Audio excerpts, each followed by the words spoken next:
which leads us to the First World War and its eventual conclusion at the Treaty of Versailles. We also introduce Woodrow Wilson and his 14 points. Formally opening on January 18, 1919, the Paris Peace Conference was the international meeting that established the terms of peace after World War I. Peacekeeping occurred in several stages, with the Council of Four, also known as the Big Four, which included Prime Ministers Lloyd George of Great Britain, Georges Clemenceau of France, Vittorio Orlando of Italy, and U.S. President Woodrow Wilson, acting as the primary decision makers for the first 6 months, and then their foreign ministers and ambassadors taking over and overseeing the remainder of the conference. By the time the Allies formalized peace with the former Central Powers through a series of treaties, including an additional negotiation with the new nation of Turkey in 1923, the fragmented process of making peace actually lasted longer than the war. As so well described by our National World War I Museum in Washington, the Allied leaders faced a difficult task, far greater than the only comparative peace conference in 1815 that officially ended the Napoleonic Wars. Four empires, Russia, Germany, Austria-Hungary, and the Ottoman Empire, lay shattered, their people facing an uncertain future amid social and political unrest. There were also calls for new states based on Woodrow Wilson's principle of self-determination. Self-determination goes to the heart of our study of international relations, so this peace conference, Wilson's 14 points, and the Treaty of Versailles are all foundational as we progress through our studies today. Strangely, no clear explanation or definition of self-determination was ever provided by Woodrow Wilson. Many inspirationally perceived it to mean an identified grouping of people should have the liberty to create the government that they would like. Deep conflict occurs upon implementation when determinations must be made on what identifies a group of people and what rights are provided with that liberty. Those in Paris not only had to determine the Articles of Peace for the former Central Powers, but also faced countless demands from people throughout the Middle East, Africa, and Asia. They also needed to consider the demands of their own countries, who, in the case of Great Britain and France specifically, sought physical and material compensation for the losses they suffered during the 4 years of war.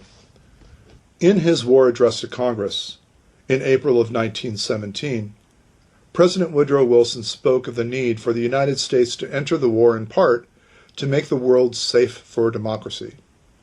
Almost a year later, this sentiment remained strong, articulated in a speech to Congress in January of 1918, where he introduced his 14 points.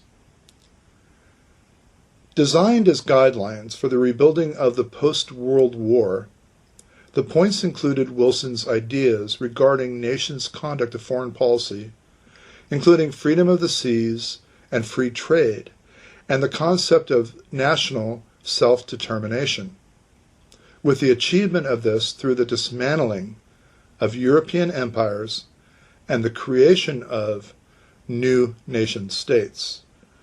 Most importantly, however, was point 14, which called for a general association of nations that would offer mutual guarantees of political independence and territorial integrity to great and small nations alike. When Wilson left for Paris in December of 1918, he was determined that the 14 points and his League of Nations be incorporated into the peace settlements. So President Wilson's insistence on the inclusion of a League of Nations in the Treaty of Versailles forced him to compromise with the Allied leaders on other points.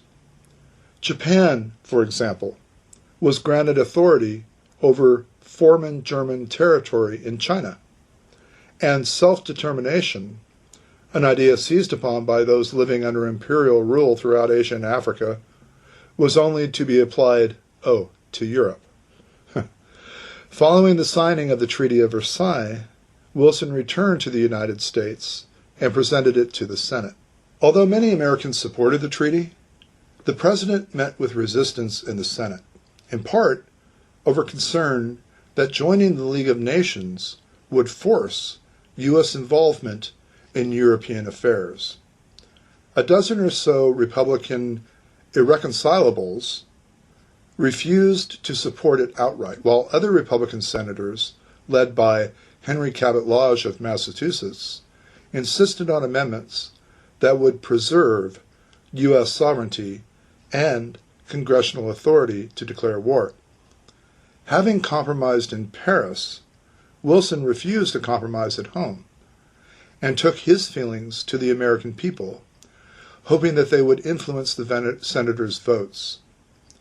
Unfortunately, the wear and tear of this whistle-stop tour caused the president to suffer a debilitating stroke while on the tour, and so the Treaty of Versailles and the 14 points and the League of Nations was never ratified by the U.S. Senate. The loss of presidential leadership, combined with a continued refusal on both sides to compromise, led the Senate to reject the Treaty of Versailles, and thus the League of Nations. Despite the lack of U.S. participation, however, the League of Nations worked to address and mitigate conflict in the 1920s and the 1930s. While not always successful and ultimately unable to prevent a Second World War, the League served as the basis for the United Nations, the international organization that still exists today. The Yalta and Potsdam Conferences are only two of several meetings of the Allies during World War II. These several others included Churchill and Franklin Roosevelt's on-the-sly meeting off the coast of Newfoundland that gave birth to the Atlantic Charter. And when we think Atlantic Charter, we think the Lend-Lease program of World War II and the birth of NATO, the North Atlantic Treaty Organization. But there was also the Quebec Conference, the Bretton Woods Conference, and the Tehran Conference. Nevertheless, the Yalta and the Potsdam Conferences, attended by the leaders of the three nations, including the United States, Great Britain, and the Soviet Union, are perhaps the most inherently important to our study of international relations here today. In the New Atlanticist journal, an excellent summary by David Fried explains how, on February 4th through 11th, 1945, U.S. President Franklin Roosevelt, British Prime Minister Winston Churchill, and Soviet dictator Joseph Stalin met at the Yalta Resort in then Soviet Crimea to finalize their strategy for the remainder of World War II and to forge a post-war settlement. This is the Yalta Conference. But we know that within months, the Grand Alliance against Nazi Germany was breaking, and the Iron Curtain descending on Europe's eastern third, where it lasted during the Cold War for 45 years. So, the word Yalta evokes powerful emotions even to this day. For Russians, through the Cold War, even today, Yalta symbolizes a pinnacle of great power, comedy, and accommodation. The regime of President Vladimir Putin has recently flouted the idea of another Yalta conference. For Poles, people from the Baltics, and many others in Central Europe, Yalta brings with it a betrayal of their countries and the United States' abandonment of its core values on the altar of great power politics. They and the Ukrainians fear that the United States will be tempted by a second Yalta in which Washington and Moscow might make deals at their expense. Americans had reservations about the Yalta Conference from the beginning. For decades after, Republicans attacked Roosevelt's conduct at Yalta as the product of naivete about Stalin, or worse. Partisanship colored much of that, but Roosevelt himself and his chief of staff expressed unease about what they had just signed up at Yalta. So, what happened at Yalta? And what does it hold for us today in our study of international relations? Well, by February of 1945, the Allies were winning the war. And so remember, the Allies again were Great Britain, Russia, and the United States. The Axis powers, Italy, Germany, and Japan, roughly. As Woodrow Wilson did with his 14 points near the end of World War I, Franklin Delano Roosevelt, the American president, was aiming high. He and British Prime Minister Winston Churchill had issued the Atlantic Charter in August of 41 that laid out post-war principles, including freedom for all nations to choose their form of government, self-determination, an open trading system, freedom from external aggression, and a broader system of general security to prevent a return of great power rivalry and war. At Yalta, Roosevelt sought to apply these principles and thought that he could bring Stalin into his new rules-based system. He achieved a lot. Stalin's agreement to enter the war against Japan 3 months after victory over Germany, agreements about Germany's occupation, including an occupation zone for France, and Stalin's acceptance of his signature initiative, the United Nations, which was intended, as Wilson had intended, for the League of Nations to enforce the post-war order. Now, to obtain Stalin's agreement to the UN, however, Roosevelt accepted a Soviet right of veto in the UN Security Council, a sweetener which weakened the UN from the beginning. Roosevelt also got Stalin's agreement to a Declaration of Liberated Europe, a document that sought to apply the Atlantic Charter's principles to the countries being liberated from Nazi occupation, especially Poland, who, remember, for whose sake the United Kingdom had declared war on Germany. A key passage from the Declaration of Liberated Europe read, "This is a principle of the Atlantic Charter, the right of all peoples to choose the form of government under which they will live. The three governments, the US, the UK, and the Soviets, will jointly assist people in any European liberated state or former Axis state in Europe where, in their judgment, conditions require to form interim governmental authorities broadly representative of all democratic elements in the population and pledged to the earliest possible establishment through free elections of governments responsive to the will of the people." But that language met a hard reality.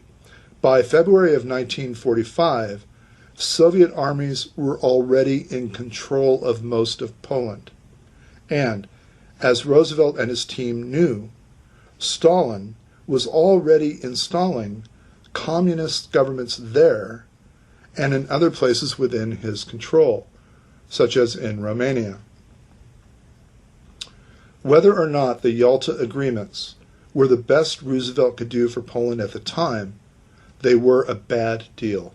The United States accepted weak promises from the Soviet dictator on behalf of an ally, Poland, that had fought from the first day of World War II to the last, on all European fronts, without surrender or national corroboration.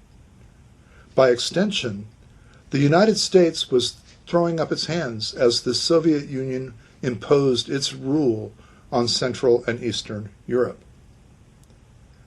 The failure of the Declaration of Liberated Europe to provide for Poland and Central Europe's liberation colors how the Yalta Conference has been regarded ever since. Roosevelt's reputation has taken hits for his performance at Yalta. But Yalta was not simply the failure of one U.S. president at one meeting.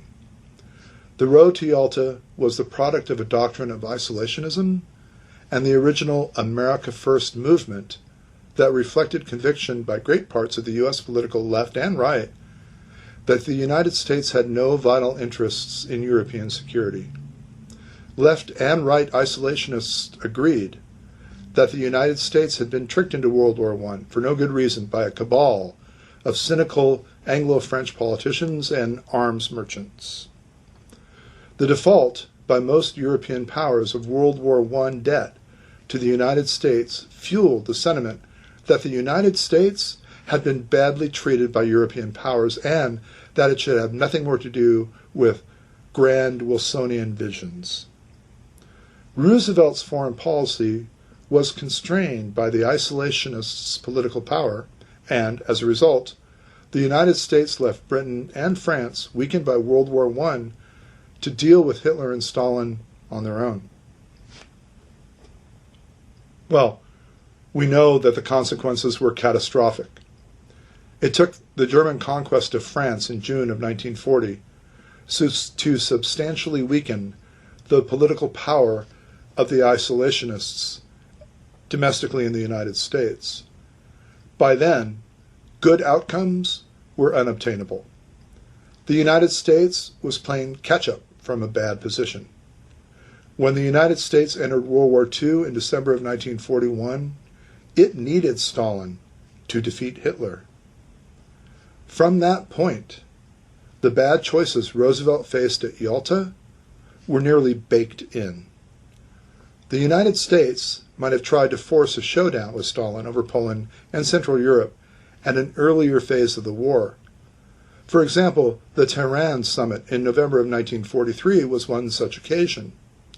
George Kennan, the United States' first Soviet experts and the number 2 at the U.S. Embassy in Moscow, argued that the Warsaw Uprising, the desperate revolt against the German by forces of the Free Polish government in August of 1944, had provided another. The United States might have presented the Soviets with a choice of continued support from the United States, but only under the condition that they changed their direction toward Poland and Central Europe. Instead, Washington stuck with a declaratory policy based on the Atlantic Charter, rooted in Wilsonian principles, but without the power to make good on it. Immediate victory over Germany took priority, and the United States was not willing to risk a showdown with Stalin over Poland. Perhaps to his credit, neither was the Roosevelt administration ready to openly accept a sphere of influence arrangement with Moscow, under which the United States would lock in Stalin's post-war cooperation by explicitly recognizing the Soviet Union's right to friendly, i.e., communist-dominated governments in Poland, the Baltics, and elsewhere in Central and Eastern Europe. The United States hoped for the best and approached the Yalta summit in February of 1945 in that spirit. Given Stalin's subsequent domination of Poland and the eastern third of Europe, such hope seems fatuous. Yet, soon after Yalta, Roosevelt re-raised Poland and pushed Stalin to take seriously the declaration's language about Poland. On April 1st in 1945, he wrote to Stalin that a continuation of the present Warsaw, i.e., communist-dominated regime, would be unacceptable, and urged that a new government be established. I must make it quite clear to you that any such solution, which would result in a thinly disguised continuance of the present Warsaw regime and would cause the people of the United States to regard the Yalta Agreement as having failed. What did this mean? If Roosevelt were serious about applying the Atlantic Charter principles to Poland and Central Europe, why had he accepted such a weak commitment from Stalin at Yalta? If Roosevelt's agreements at Yalta were mere cynical cover for a sphere of influence deal with Stalin, why was Roosevelt trying to raise the Polish issue at all? In dealing with Russian leaders, Roosevelt, like many U.S. presidents after him, appeared to believe that gestures of goodwill and efforts to take account of legitimate Russian interests would be enough to convince Russia to take a more tolerant approach of its neighbors. Roosevelt seemed to hope that the momentum of wartime alliance and the prospect of post-war entente and U.S. support would appeal to Stalin as much as it appealed to him. If so, Roosevelt would not be the last president to project his open mind to Russian leaders who did not share it. Well, we know that Roosevelt died April 12th in 1948. In the final weeks of his life, he may have been coming to an understanding about Stalin's nature, but Yalta, Europe, the divided continent that emerged from the conference despite Roosevelt's hopes, lasted for another 45 years. It had in fact been foundational to the establishment of the Cold War that we're going to be talking about in a few moments. The next conference is known as the Potsdam Conference, being held in Potsdam, Germany, so the leaders could negotiate significant terms after the end of World War II. It lasted from July 17th until August 2nd, 1945, and it followed the Yalta Conference that took place, as I said, in February 1945. But with President Roosevelt being dead, we now have President Truman, his vice president, along with Stalin and Churchill.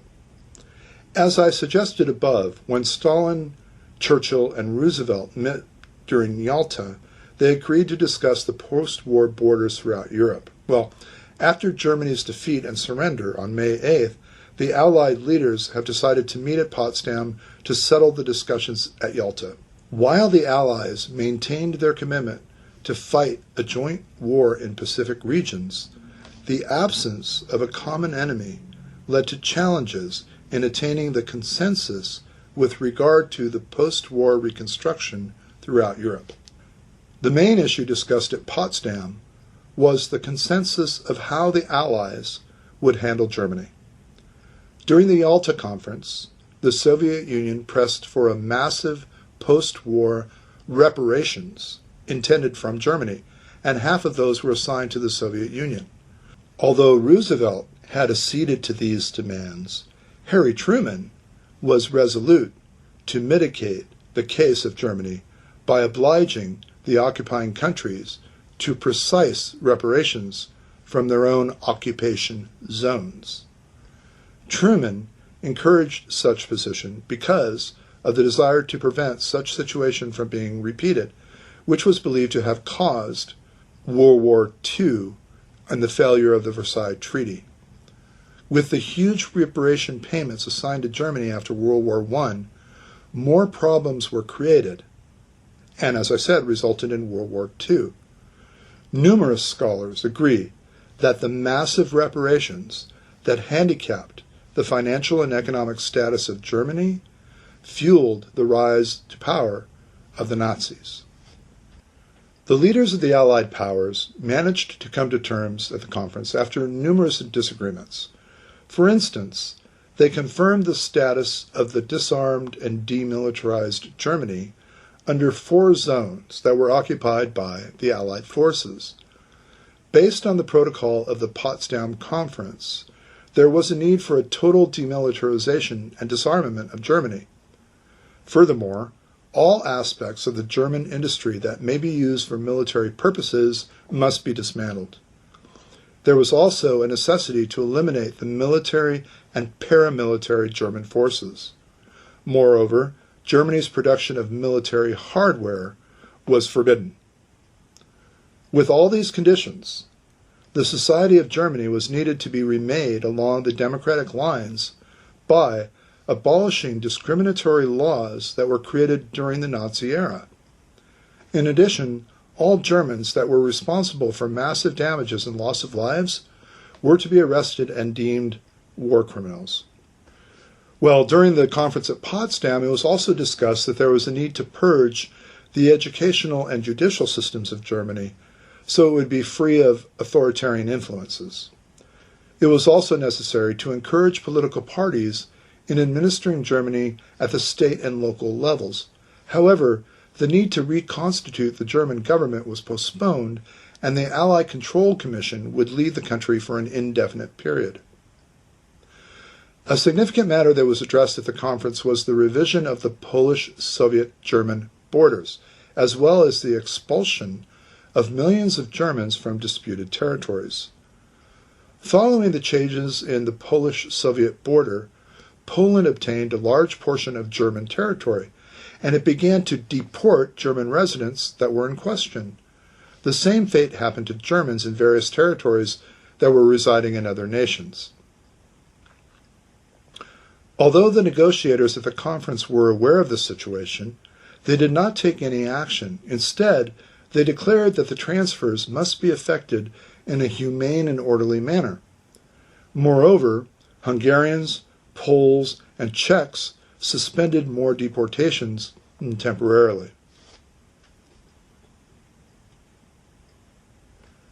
Aside from settling various matters related to Poland and Germany, the negotiators agreed on the formation of a special council that would receive authority on behalf of China, the Soviet Union, Great Britain, and the United States.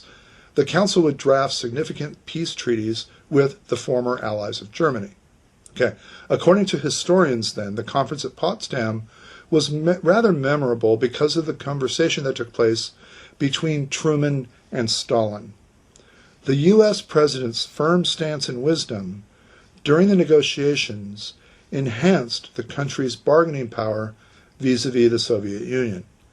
Nevertheless, the leaders of Great Britain, the Soviet Union, and the United States failed to meet again collectively to talk about issues regarding cooperation during post-war reconstruction.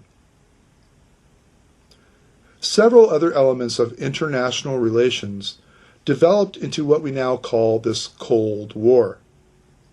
Now, the renowned Kennedy Presidential Library is a marvelous resource that gives us a great deal of background for studying the Cold War, and it allows us a glimpse into why these several elements are relevant to our study of international relations today.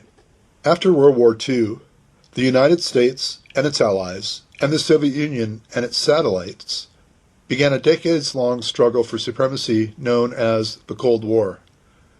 Soldiers of the Soviet Union and of the United States did not do battle directly during the Cold War, but the two superpowers continually antagonized each other through political maneuvering, military coalitions, espionage, propaganda, arms building, economic aid, and proxy wars between other nations. As we discussed above when citing Yalta and Potsdam, the Soviet Union and the United States had fought as allies against Nazi Germany during World War II, but the alliance began to crumble as soon as the war in Europe ended in May of 1945. Tensions were already apparent in July during the Potsdam Conference. The Soviet Union was determined to have a buffer zone between its borders and Western Europe. It set up pro-communist regimes in Poland, Hungary, Bulgaria, Czechoslovakia, Romania, Albania, and eventually in East Germany. As the Soviets tightened their grip on Eastern Europe, the United States embarked on a policy of containment to prevent the spread of Soviet and communist influence in Western European nations, such as France, Italy, and Greece. Containment was one of three options that the Department of State, the Pentagon, and the executive branch of the United States considered. To contain communism within the established Soviet Union was one option. A second option was to allow the doves in the Kremlin to rise to power. Now, we know the difference between doves and hawks. A hawk is considered somebody who seeks war or who seeks antagonism. A dove is someone who seeks peace. In other words, soft power as opposed to hard power, as we'll discuss later in this course. A third option was to let the Soviet Union expand to the point of it failing. Already, at the close of World War II, the Soviet Union was having trouble keeping its client nations under tow. So the idea was to let Soviet expansion occur, to eventually let it fail and fall in upon itself. That was the third option. So containment, supporting the doves in the Kremlin, or let it grow so big that it falls in on itself. During the 1940s, the United States reversed its traditional reluctance to become involved in European affairs. The Truman Doctrine of 1947, that we'll be talking about a lot later on in this course, pledged aid to governments threatened by the communist subversion. The Marshall Plan of 1947, which we will also talk about in great detail, provided billions of dollars in economic assistance to eliminate the political instability that could open the way for communist takeovers of democratically elected governments. So you may remember that France, England, and the United States then administered sectors of the city of Berlin, deep inside communist East Germany.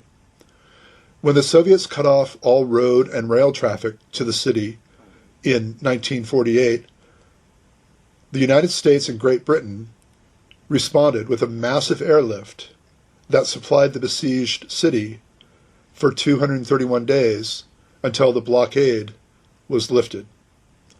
In 1949, the United States joined the North Atlantic Treaty Organization, the first mutual security and military alliance in American history. The establishment of NATO also spurred the Soviet Union to also create an alliance with the communist governments of Eastern Europe that was formalized in 1955 and was called the Warsaw Pact. As I say, along with the Truman Doctrine, the Marshall Plan, the development of NATO, and the Warsaw Pact, we'll be covering these in great detail in future lectures. In Europe, the dividing line between East and West remained essentially frozen during the next few decades. But conflict spread to Asia, Africa, and Latin America. The struggle to overthrow colonial regimes frequently became entangled in Cold War tensions, and the superpowers competed to influence anti-colonial movements. Despite the U.S.'s best efforts, in 1949, the Communists triumphed in the Chinese Civil War, and the world's most populous nation joined the Soviet Union as a Cold War adversary. In 1950, North Korea invaded South Korea, and the United Nations and the United States sent troops and military aid. Communist China intervened to support North Korea, and bloody campaigns stretched on for 3 years until a truce was signed in 1953. Similarly, the United States supported a military government in South Vietnam and worked to prevent free elections that might have unified the country under the control of Communist North Vietnam. In response to that threat, the Southeast Asia Treaty Organization, or SEATO, was formed in 1955 to prevent communist expansion, and President Eisenhower sent some 700 military personnel, as well as military and economic aid, to the government of South Vietnam. The effort was foundering when John F. Kennedy took office. Closer to home, the Cuban Resistance movement, led by Fidel Castro, deposed the pro-American military dictatorship of Fulgencio Batista in 1959. Castro's Cuba quickly became, militarily and economically, dependent on the Soviet Union. The United States' main rival in the Cold War had established a foothold just 90 miles off the coast of Florida. Cold War rhetoric dominated the 1960 presidential campaign when Senator John F. Kennedy and Vice President Richard Nixon both pledged to strengthen American military forces and promised a tough stance against the Soviet Union and international communism. Kennedy warned of the Soviets' growing arsenal of intercontinental ballistic missiles and pledged to revitalize American nuclear forces. He also criticized the Eisenhower administration for permitting the establishment of a pro-Soviet government in Cuba. John F. Kennedy, then, was the first American president born in the 20th century. The Cold War and the nuclear arms race with the Soviet Union were vital international issues throughout his political career. Indeed, his inaugural address stressed the contest between the free world and the communist world, and he pledged that the American people would pay any price, bear any burden, meet any hardship, support any friend, or oppose any foe to assure the survival and success of liberty. Before his inauguration, Kennedy was briefed on a plan drafted during the Eisenhower administration to train Cuban exiles for an invasion of their homeland. The plan anticipated that support from the Cuban people, and perhaps even elements of the Cuban military, would lead to the overthrow of Fidel Castro and the establishment of a non-communist government friendly to the United States. Well, Kennedy approved the operation, and some 1,400 exiles landed at Cuba's Bay of Pigs on April 17th. The entire force was either killed or captured, and Kennedy took full responsibility for the failure of the operation. In June of 1961, Kennedy met with Soviet leader Nikita Khrushchev in Vienna, Austria. Kennedy was surprised by Khrushchev's combative tone during the summit. At one point, Khrushchev threatened to cut off Allied access to Berlin. The Soviet leader pointed out the Lenin peace medals he was wearing, and Kennedy answered, "I hope you keep them."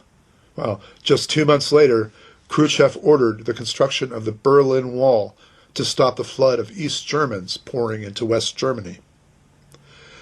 As a result of these threatening developments, Kennedy ordered substantial increases in American intercontinental ballistic missile forces. He also added 5 new Army divisions and increased the nation's air power and military reserves. The Soviets, meanwhile, resumed nuclear testing, and President Kennedy responded by reluctantly reactivating American tests in early of 1962. In the summer of 1962, Khrushchev reached a secret agreement with the Cuban government to supply nuclear missiles capable of protecting the island against another U.S.-sponsored invasion. Well, in mid-October of 1962, American spy planes photographed the missile sites under construction. Kennedy responded by placing a naval blockade, which he referred to as a quarantine, around Cuba. He also demanded the removal of the missiles and the destruction of the sites. Well, recognizing that the crisis could easily escalate into nuclear war, Khrushchev finally agreed to remove the missiles in return for an American pledge not to reinvade Cuba. But the end of the Cuban Missile Crisis did little to ease tensions during the Cold War. Indeed, the Soviet leader decided to commit whatever resources were required for upgrading the Soviet nuclear strike force. His decision led to a major escalation of the nuclear arms race. In June of 1963, Kennedy spoke at the American University commencement in Washington, D.C. He urged Americans to critically re-examine Cold War stereotypes and myths, and called for a strategy of peace that would make the world safe for diversity. In the final months of the Kennedy presidency, Cold War tensions seemed to soften as the Limited Nuclear Test Ban Treaty was negotiated and signed. In addition, Washington and Moscow established a direct line of communication known as the Hotline to help reduce the possibility of war by miscalculation or miscommunication. In retrospect, everything about the Cold War's ending can appear deceptively simple. The Soviet economy could not keep up with that of the United States, or indeed with the fast-developing market economies in Asia. Thus, it was left with no alternative but to undertake fundamental reform.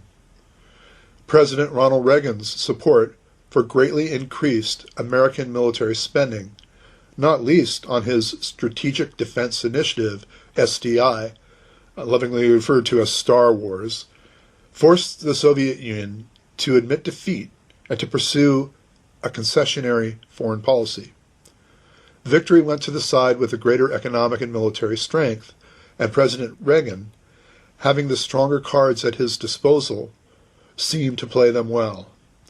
In this account, Mikhail Gorbachev was enough of a realist to see the direction in which history was moving and to accommodate himself to it.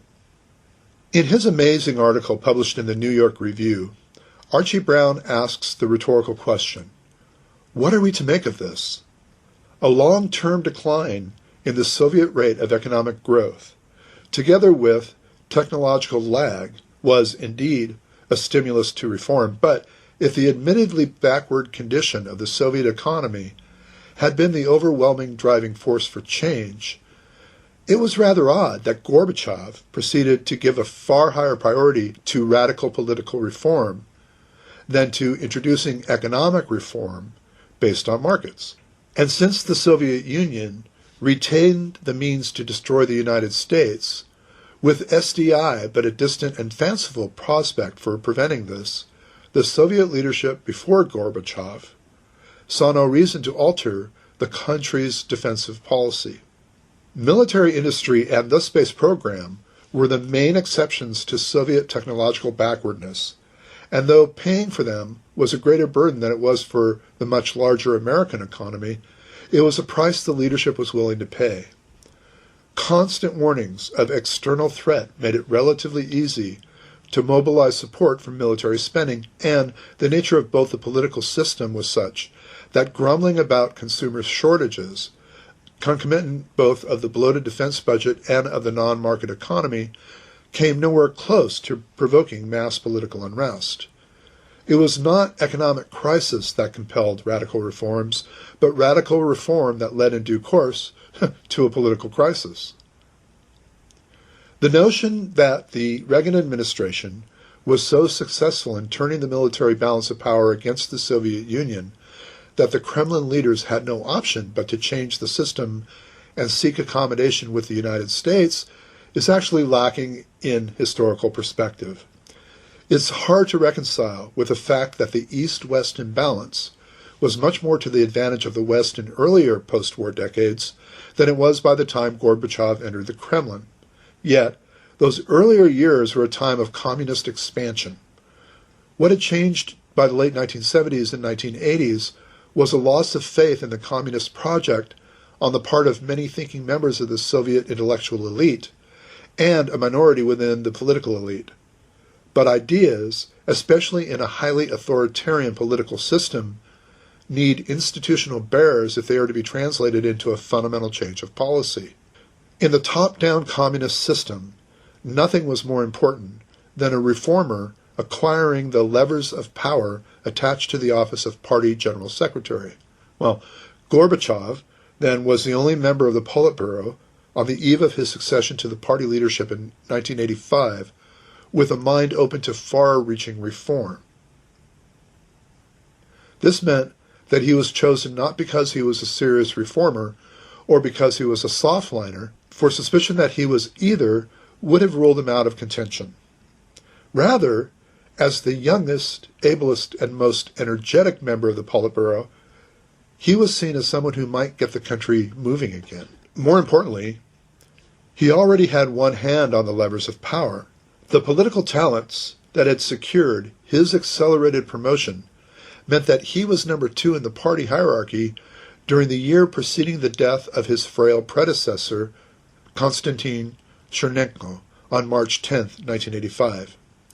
Gorbachev was therefore able to seize the initiative, convening and chairing a Politburo meeting that same evening. Within 24 hours of Chernenko's passing, Gorbachev was the leader, and what no one forecast or expected, the last leader of the Soviet Union. There was a strong element of pure luck, especially for the citizens of European states under communist rule, that was not of their choosing. When a man whom another Soviet official described as a genetic error of the system acquired the most powerful post in that system. The liberalization and pluralization of the Soviet political system, to which Gorbachev gave high priority, was as relevant to the ending of the Cold War as it was the change in Soviet foreign policy. Trust is important in international politics, and these internal Soviet developments fostered a growing belief in Western Europe and in the United States that Moscow's proclaimed new political thinking was being accompanied by deep change in the regime. At a personal level, relations of trust developed between U.S. Secretary of State George Shultz and Soviet Foreign Minister Eduard Shevardnadze, while Ronald Reagan came to believe in Gorbachev's sincerity, even though the president's trust was duly qualified in the Russian phrase he loved to repeat to Gorbachev, "Doverai, no proverai," trust but verify. Robert Service has written a well-researched and highly readable history of the end of the Cold War that benefits, unlike much writing on international relations, from extensive digging in both American and Russian sources. He makes good use of archival materials, especially those available in the Hoover Institution down at Stanford University. It is a fast-paced narrative that leans toward diplomatic history with a strong emphasis on the U.S.-Soviet relationship. Although Mr. Service accepts much of the conventional wisdom, he does not directly engage with the scholarly literature at the end of the war. Hedging his bets on which factors were the most important in bringing it to a peaceful conclusion, he places greater emphasis on the part played by 4 individuals than he does on the differences between the two sides' material resources. For Mr. Service, it is a big 4 who should take most of the credit for facilitating the peaceful end of the Cold War, this contest that could have resulted in nuclear holocaust. The 4 people he focuses on are President Reagan, Secretary of State George Shultz, Premier Gorbachev, and Foreign Secretary Shevardnadze. Following in the footsteps of other such writers on the subject, like Lou Cannon, Jack Matlock, Beth Fisher, James Mann, and James Graham Wilson, Mr. Service stresses that for Ronald Reagan, the Pacific component of his peace through strength conviction was at least as important as the military element. Moreover, he argues, Reagan and Gorbachev shared a belief, far from generally held within either of their administrations, that nuclear weapons should be banished entirely from the arsenals of their own 2 countries and from those of other nations. This was an aspiration that actually horrified British Prime Minister Margaret Thatcher, even though Margaret Thatcher was the one foreign leader to whom Reagan felt closest, as well as the French President François Mitterrand. Well, Mr. Service is right also in stressing the great significance of George Shultz's contribution to the qualitative improvement in U.S.-Soviet relations that took place between 1985 and 1988. For a time, Reagan refused to choose between the very different approaches to dealing with the Soviet Union on offer from Defense Secretary Caspar Weinberger and Secretary of State Shultz. Well, Weinberger skillfully played up Reagan's obsession with protecting the SDI project by warning that the agreements the State Department was prepared to make would scupper it. Ultimately, when it came to negotiating with the Soviet Union, Reagan preferred the judgment of George Shultz to that of Caspar Weinberger and of the CIA. Setting great store in his own judgment of people, Reagan, as Mr. Service makes clear, developed a respect and actually a liking for Mr. Gorbachev. Well, this is not to say that the American president was as decisively important for the end of the Cold War as was Mr. Gorbachev. Ronald Reagan's presidency overlapped with no fewer than 4 Soviet leaders: Leonid Brezhnev, Yuri Andropov, Chernenko, and Gorbachev. During Reagan's first term, the Cold War got substantially colder, and nothing changed for the better until Gorbachev came to power, particularly after he had his own new foreign policy team in place, and just under a year after he became General Secretary. It was to Reagan's domestic advantage that when he actively engaged Gorbachev's Soviet Union, his record made it implausible to accuse him of being soft on communism. Yet even Reagan was criticized by conservative politicians and commentators for being prepared to remove from Europe all medium-range and short-range nuclear missiles, with the signing of the Inf Treaty in Washington in December of 1987. It is clear that perhaps a Democratic president would have been given a much harder time for pursuing the same policies. Reagan's successor, President George Herbert Walker Bush, and his extreme caution in engaging with the Soviet Union in the early months of his presidency, and the feeling within his administration that Reagan had conceded too much, showed how daunting conservative political pressures could be for a Republican president lacking Reagan's hardline credentials and long-standing reputation as an unrelenting enemy of communism. Unless one were to discount the domestic sources of change in the Soviet Union and hold that both perestroika, the increasingly radical reconstruction of the Soviet system, and the new thinking on foreign policy were no more than a response to the pressures of the Reagan administration, it would be unconvincing and a sad reflection on the American political system to conclude that neither a Democratic president nor a moderate Republican would have been able to respond constructively to fundamental change in Moscow. After all, the Bush administration eventually did so. That Reagan and Shultz materially facilitated the Cold War's outcome, and the manner in which it ended, is well demonstrated by Mr. Service in his book. He is also in no doubt about the high importance of Gorbachev, although he stops short, in contrast with the Nobel Peace Prize Committee, of elevating him above Reagan. While more questionable is whether Shevardnadze warrants a place in the service's Big Four. It was essentially important that Shultz and his successor, James Baker, found Shevardnadze to be a congenial and trustworthy partner, as did European foreign ministers, including Britain's Sir Geoffrey Howe. Shevardnadze was a politically attuned executant of foreign policy that emanated from Gorbachev and his circle. Well, at the time of his surprise appointment as Soviet foreign minister in 1985, Shevardnadze was, as he readily admitted, entirely ignorant of international matters. Although criticized in Russia, as Gorbachev had been, for being too accommodating to his American partners, Shevardnadze succeeded in changing the balance of influence within the Foreign Soviet Ministry, promoting open-minded officials and sidelining the more conservative. He was not, however, either an original or a significant contributor to the conceptual side of a changed Soviet foreign policy. And we remember then my original comments about the three different ways of dealing with the Soviet Union: containment, let it be big enough to fall, or to allow the doves to come to power in the Kremlin. And so if you're looking at Gorbachev then and Shevardnadze, what you're doing is looking at the doves. Why, and even when, the Cold War ended remain keenly disputed issues. In Russia, a growing number of commentators believe it never did end.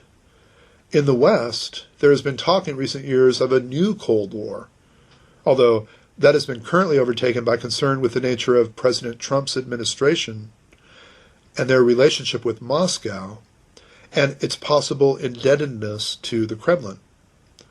Although the focus of Mr. Service's impressive book is on what we might call the real Cold War, he comes close to conflating it with the end of the Soviet Union by taking the story to December of 1991. Indeed, implicitly when he writes, America had prevailed and the Soviet Union was no more. Well, the breakup of the Soviet state, with the exception of Washington's cautiously expressed support for the self-determination of the Baltic states, was not, however, an American Cold War objective. Although Reagan's own rhetoric on that subject varied and could be ambiguous, it was change in Soviet foreign policy, as well as internal liberalization in the USSR, that was sought by successive American administrations, including Reagan's and his successor, Herbert Walker Bush. Indeed, for many reasons, the movements during the last 2 years of the Soviet Union evoked ambivalence within the Bush administration. The Bush officials preferred to continue to deal with a partner, Gorbachev, with whom they had established good relations. There was concern also about the possible consequences of dissolution of the Soviet state, including ethnic conflict and, the scariest thing of all, loose nukes. If, in Western perspectives, the Cold War was a struggle between communist dictatorship and democracy, it was fundamentally important that the Eastern European countries become non-communist and independent during 1989 without a Soviet soldier firing a shot. But it was no less consequential that in the Soviet Union itself, the pillars of a communist system had been largely dismantled by the end of that year. By then, neither Gorbachev nor any of his closest advisors were even pretending that, under the wise guidance of the Marxist-Leninist Party, that they were building a communist society. And by the end of 1989, there was no longer an international communist movement of any continuing effectiveness. Gorbachev's own socialism had evolved in the space of less than 5 years into something qualitatively different, not only from the Soviet orthodoxy of his youth, but from the reformist communism of 1985, more to a socialism of a social democratic type. The two foreign leaders Gorbachev found politically and personally most congenial were the former West German Chancellor and Social Democrat Willy Brandt and the Spanish Democratic Socialist Prime Minister Felipe González. Public opinion in Western Europe and the views of European political leaders mattered rather more than Mr. Service concedes. It's also true that the end of the Cold War cannot be understood without paying careful attention to the domestic influences and constraints on foreign policy in the United States and in the Soviet Union. What mattered most of all was a change of both political practice and of ideas in Moscow. It was there that metamorphosis was needed and, in the second half of the 1980s, actually occurred. So we remember that the Cold War began when communist regimes were imposed in Eastern Europe in the aftermath of World War II, right? The Potsdam Conference. It is logical, therefore, to see it ending by the close of 1989 following the political transformations of that year. A case can alternatively be made for viewing the unification of Germany in 1990 as its culmination, although that was not a matter on which the Western partners were in agreement. The breakup of the Soviet Union was more a consequence than a component of the Cold War's ending, and a consequence also of the interrelated liberalization and partial democratization of the Soviet political system. The independence of Estonia, Latvia, and Lithuania was supported and welcomed by Western democracies, but their incorporation in the USSR in 1940 had not prevented the subsequent alliance of the Soviet Union, the United States, and the UK and its Commonwealth that had defeated Nazi Germany. The dissolution of the Soviet Union took place 2 years after its political system had been transformed, and the Cold War was essentially ended. Democratizing reforms and the new freedoms of speech, publication, assembly, and worship brought to the fore countless long-suppressed grievances, including the grievances of a number of peoples in the USSR possessing a sense of, that's right, nationhood. Hitherto, constant reminders to the Soviet citizens of the external threat that they faced kept alive their fear of war, bolstering demands for unity and the need to safeguard the territorial integrity of the Soviet Union. The end of the Cold War, as manifested by the peoples of Eastern Europe casting aside with impunity their communist regimes, naturally raised expectations among the most disaffected nations within the USSR. But the complete breakup of the Soviet Union, as distinct from the formation of smaller, looser, and voluntary union that Gorbachev finally sought, owed more to Boris Yeltsin's assertion of Russian independence from the Union as a strategy for getting Gorbachev out of the Kremlin and himself into it than any other single factor. So, since Russia occupied 3/4 of the territory of the USSR and contained half its population, this ploy was the mortal blow to the Union, and one that had far more to do with internal Russian politics than any American policy that might have brought an end to the Cold War. So with that, we wrap up our examination of the evolution of the nation-state from the Athenian Empire through the Roman Empire all the way to the end of the Cold War. But we haven't yet answered the question, have we? What is a nation-state and what are its origins? Now, this is at the core of our seminar question, so we can't leave you hanging on this question, and you deserve to have it developed a little more fully. So, the origins in early history, then, of nation-states, as you have determined, can be disputed. Two major theoretical questions have been debated.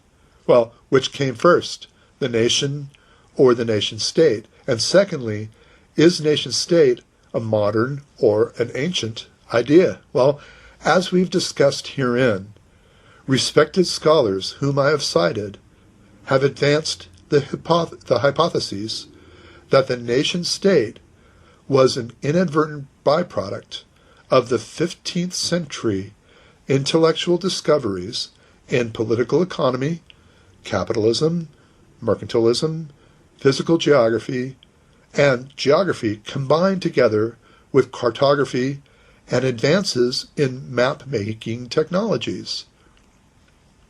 For others, the nation existed first, then nationalist movements arose for sovereignty, and the nation-state was created to meet that demand. Some modernization theories of nationalism see it as a product of government policies to unify and modernize an already existing state. Most theories see the nation-state as a modern European phenomenon, facilitated by developments such as state-mandated education, mass literacy, and the mass media, including print.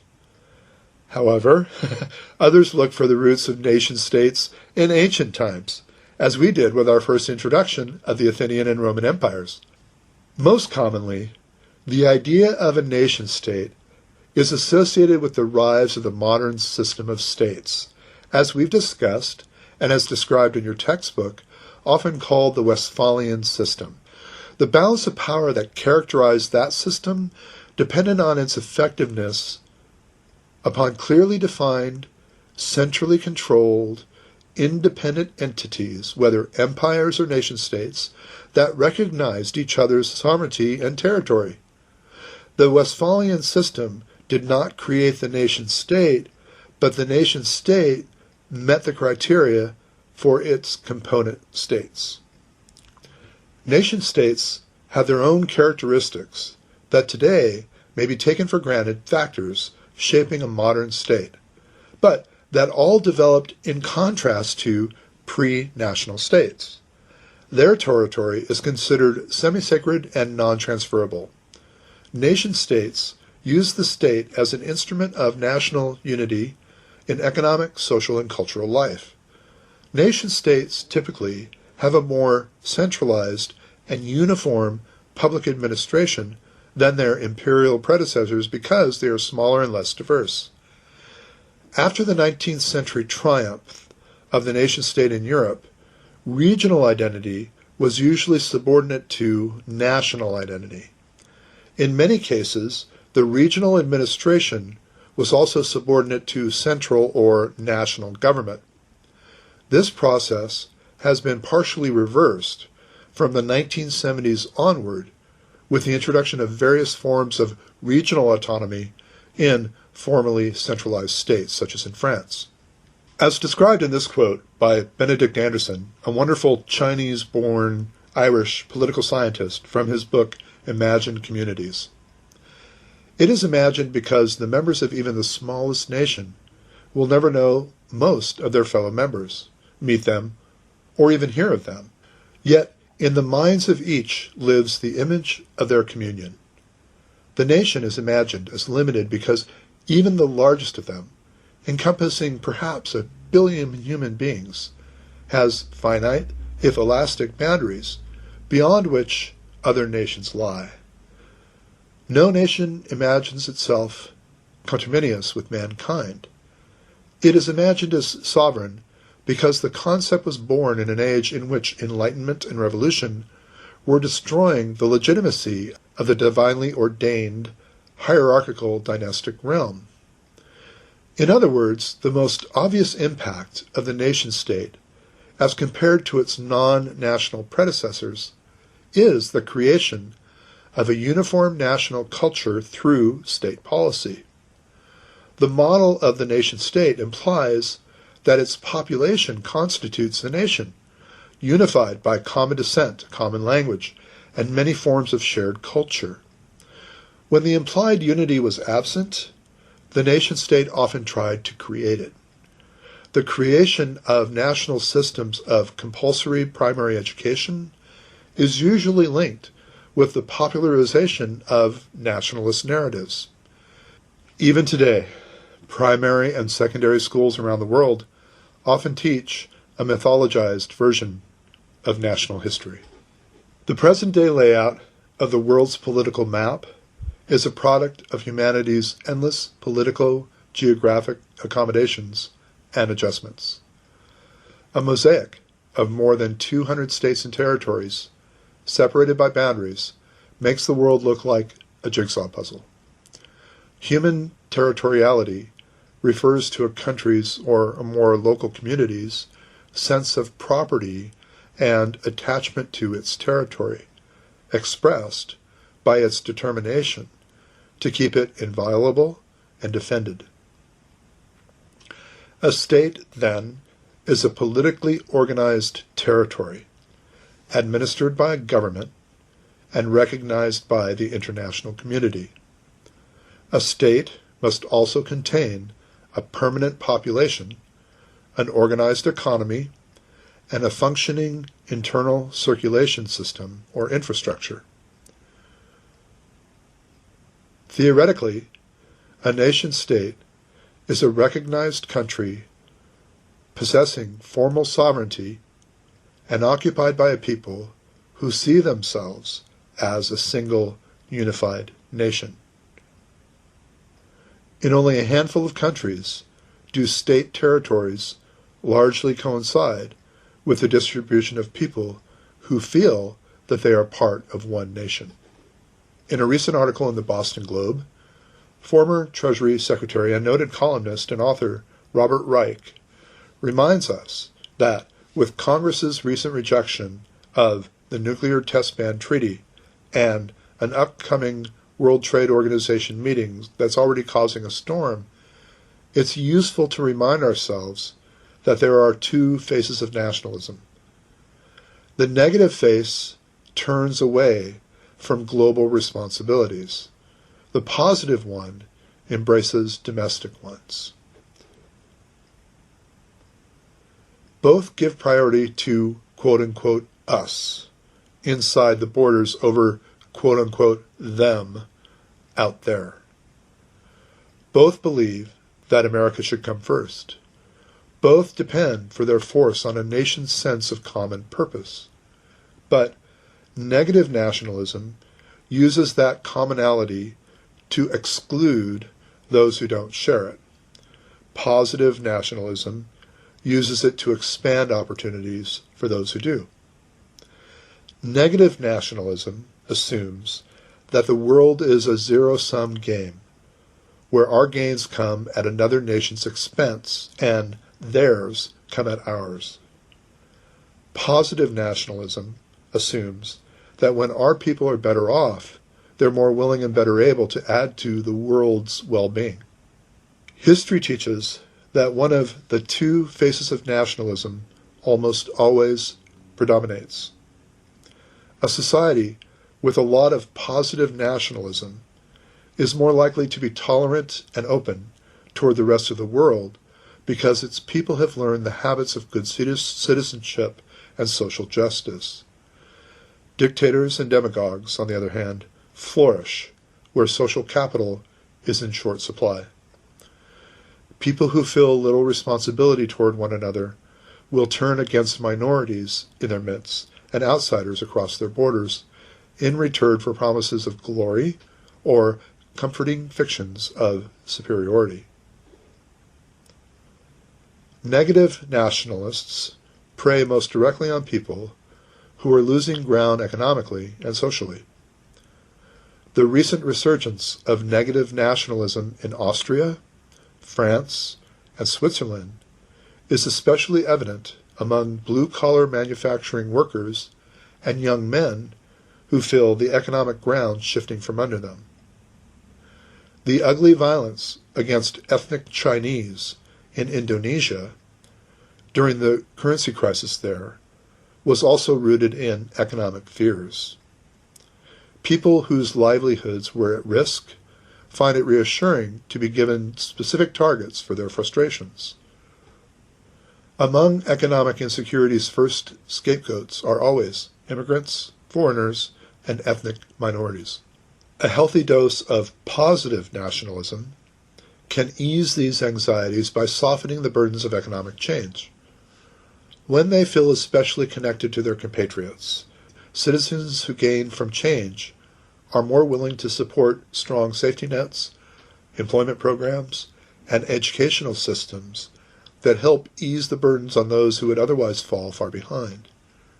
And The generosity of the winners in turn allows the nation as a whole to better accept the consequences of free trade, open capital markets, and more liberal immigration. But failure to choose positive nationalism almost surely promotes its negative twin, because the losers then are left vulnerable. Nations now busily shredding their safety nets and slashing their social spending may believe they're moving toward free markets, and in a narrow sense, economically, they are. But in the process, they risk breaking the bonds of positive nationalism and exposing their people to the very fears and uncertainties upon which negative nationalism feeds. The inadvertent consequence may be a backlash against not only free markets, but also political freedom. In short, those who believe that membership in a society obligates the successful to help those who are falling behind should not recoil from appeals to nationalism. The moral force of social benevolence rests, after all, on the pre-existence of strong bonds among a people who share common values and aspirations. Nationalism is not the danger. The real danger comes in allowing the negative nationalists to claim the mantle of patriotism for their own ends. And so, reintroducing our seminar question, we now have a good sense of the definition of nationalism, of the idea of the nation state, and a good survey of the evolution of the nation state from ancient times to today. I encourage you then, again, to just sit back and rest for a moment after this insanely long lecture and think, which era most directly speaks to you? When we were going through this lecture, which era leapt out at you? That would be a good indication that that would be the era you might want to examine in our seminar question. And so again, taking the definition of the nation state and applying those elements to those parts of the era under consideration will give you a good outline for a 2.5 to 3 page paper examining the seminar question as posed. So we have now reached the end of our time together for here today. My goodness, we've had a rip-roaring tour, haven't we, of the foundations of the nation state, beginning again with the Athenian Empire in 500 BCE and ending up with the close of the Cold War and hopes for the future as we step into this third decade of the 21st century. As we progress together in our study of international relations, we will continue to use many of the terms and concepts that we've developed here today. This lecture, long and detailed as it may have seemed, really is foundational to our understanding of international relations.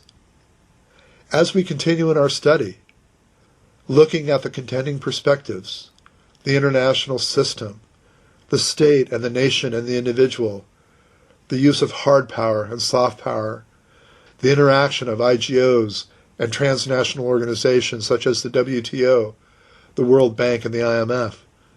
Believe me, we will be thankful for the solid footing that we have achieved today in the world of international relations that we're here to study, examine, and hopefully to fall in love with. My friends, thank you for your patience. Thank you for listening. I look forward to reading your papers, and I hope you have a great day. This is Mike Corrali, online for International Relations. Goodbye.